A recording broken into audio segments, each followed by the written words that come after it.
All right, so I've been thinking a lot about collective like healing in community. I had to take some notes about it because I was thinking about how important the people in our life are to our healing processes, how they can hinder them, how they can help them, right? And it's like, even if I decide that, for the people who help me, yes, I'm so thankful. It's not like they are intentionally helping. It's just the fact that, maybe they are naturally a good person. Maybe they naturally call. Maybe they naturally check on me. Maybe they're naturally curious. That is really helpful to my healing process. I appreciate it. I appreciate it being natural, and I appreciate the people who I feel safe enough with where I can say, hey, this is what I need at this time. Like, I remember I was going through something with my best friend. I was going through something, like, I am still going through this thing in my family. And I told my best friend, like, hey, I need you a little more right now. I'm like really having a hard time. And she was like, I'm there, call me anytime. Because sometimes, like, my best friend, it could be tough because she has 3 kids. And sometimes, like, I may be like, oh my gosh, I may assume she's too busy. So I may not call, or I may not I may not call to ask her for advice because I'll assume that she's busy. But I'm working on getting better at that. And at the end of last year, I had to be like, yo, I really need you. I'm going through something that's very difficult. And I appreciate her for receiving that. We could have an honest conversation about that. And I appreciate the fact that, she's a person that's easy to talk to. But not everybody is that way. There's a blue jay at the door. I gotta look up at the window. I gotta look up what that means. But let me look at my notes. So when it comes to healing as a collective, especially when I'm going through something and I just want to talk about it with somebody, it's like there's a few things I want to talk about here. But one, sometimes I realize that there have been people in my life, and I probably have been this person too, I have been this person where it's like they just want to tell me what they know. They want to be able to use their insight and their advice from their own life experience to tell me what they know, and to give me advice versus really telling me what I need to hear. Yeah, because sometimes it's not that I need the logical sort of like perspective. Sometimes I need affirmation. Sometimes I need to know that my feelings are valid, especially as a person whose feelings were invalidated throughout my childhood, throughout my adolescent, teenage years. And so I learned that my feelings were invalid. So as an adult, like I do validate my own feelings. My illustrations help me do that. But I do need people in my life who validate my feelings. I've had friends in my life who couldn't wait to just be like, well, this is what I know. Well, this is what I think you should do. Even when I didn't ask. I'm just expressing my feelings, and I think it's really important to have people who can just hear you out, because I trust myself with my own progression. I trust myself with my own healing. I trust myself to get through it. But sometimes it is nice to just be able to get it out, and to get it out in safe spaces. I really just don't need advice all the time. I really don't. I really just want to be able to talk about it. And I have a person in my life who's really genuinely just can't wait to tell me what she knows, and that's one of the reasons I also created Deep Feelers Club, is just to be able to talk about my feelings. And I'm doing better about asking or telling people what I need in advance.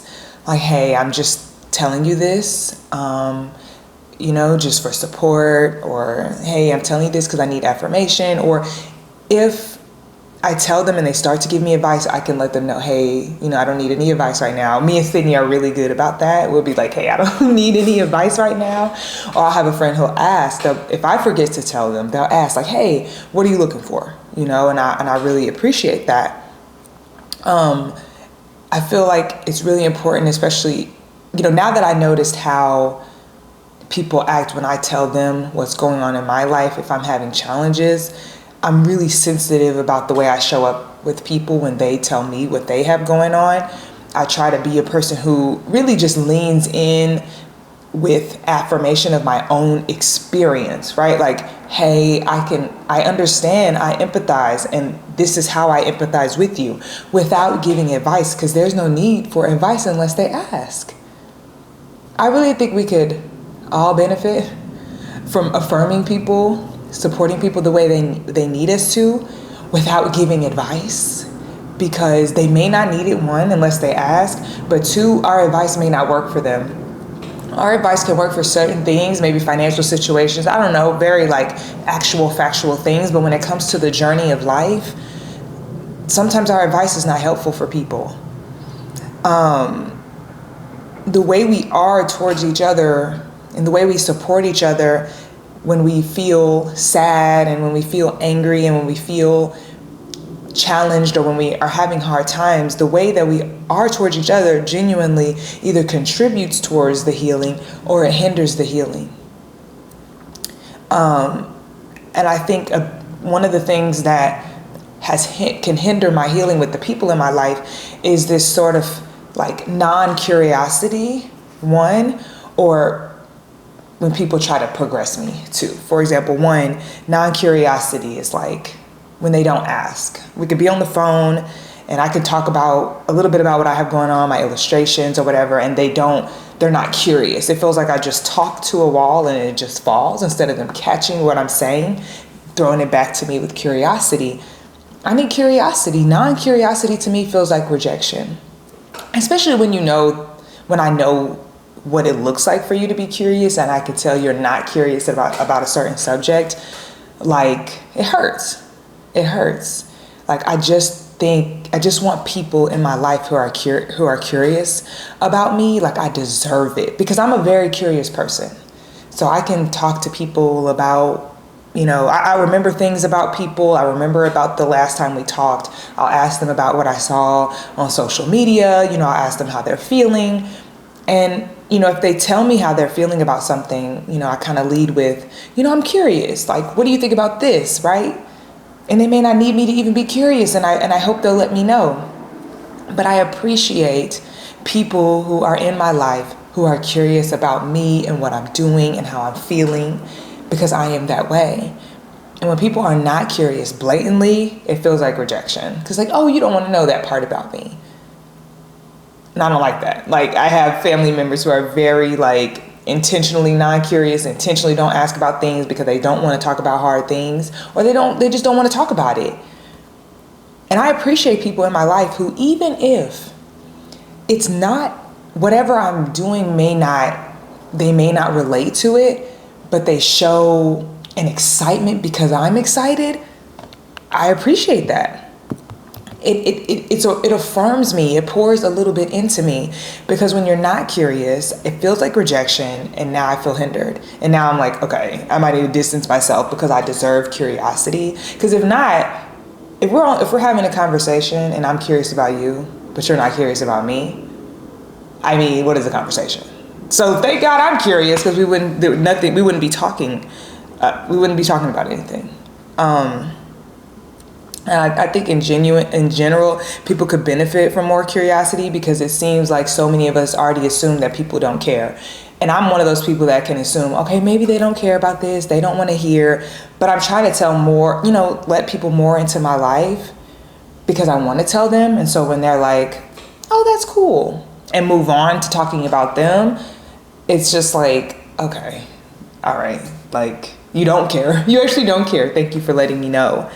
I think the other thing when it comes to like people in our life who are helping our healing or hindering our healing, it's like there's an instinct about it. And I think, as a kid, I kind of, I learned not to trust my instincts through my trauma and the things that happened in my life. And so as I've gotten older, in reconnecting with my body and reconnecting with my heart and mind and, connecting the two and trusting my gut and instincts, it can be tough, right? Because it's like, man, I know I feel this way. It feels like I'm feeling like they're not really caring. I'm feeling really rejected. I'm feeling like, I don't know, I feel funny about this person. Because I know how my heart feels around this person. There's a lot of love, there's a lot of joy, a lot of excitement. I'm paying attention to how I feel when I get off the phone with that person. Like, it's different. But around this person, when I get off the phone with them, I feel really drained. I feel disappointed. Now I'm insecure. You know, it's like, that's a feeling. And I have to trust it. You know, the unfortunate thing that people say is like, feelings aren't facts.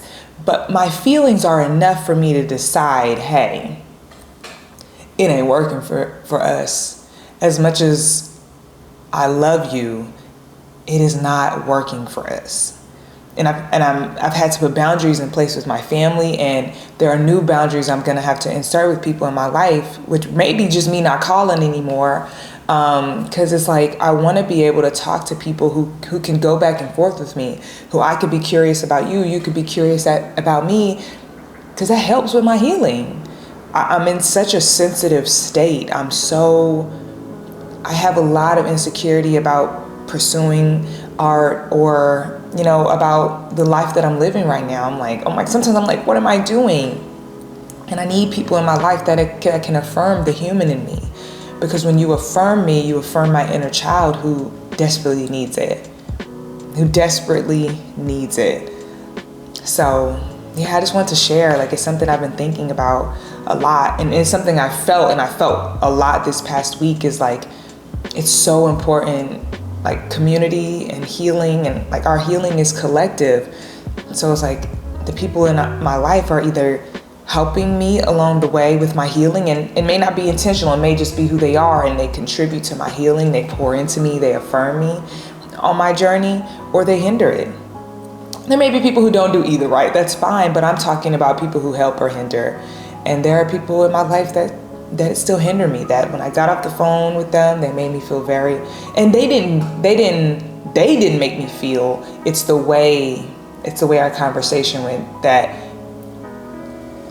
basically unaffirmed me, that made me like, okay, I need to reconsider how much I talk to you, you know? So it made me want to do this. So if you like this video, if you can relate, if you know, if there's something you've learned about the people in your life and how they help or hinder you in your healing journey, let me know in the comments.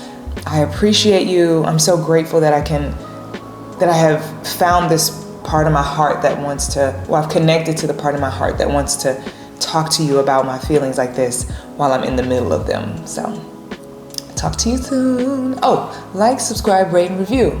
It's on YouTube. I gotta say that. And I'd love to have you back for the next video.